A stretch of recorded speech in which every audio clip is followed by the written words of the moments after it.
ఈరోజు నేను ఈ స్థితిలో ఉన్నానంటే కాస్త కూస్తో దేవునికి విధేయత చూపటం.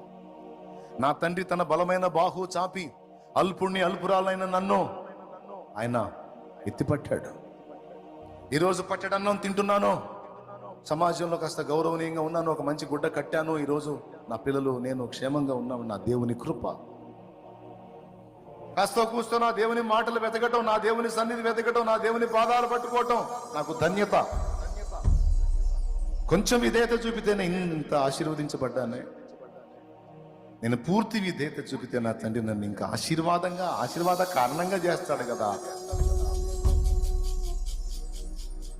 నేను వింటాను ప్రభువా, మళ్ళా నీ పాదాల దగ్గరికి వస్తా ప్రభువా. ఇప్పుడు నన్ను ఆశీర్వదించావు ఇంతవరకు, ఇక నేను ఆశీర్వాదమగునట్లు నన్ను దీవించు. అనేకులకు ఆశీర్వాద కారణమగునట్లు దీవించు. మా చూపంతా అల్పమైన వాటి మీదే ప్రభువా, కానీ శ్రేష్టమైనవేవో, మాకేవి మంచివో, ఏవి యుక్తమైనవో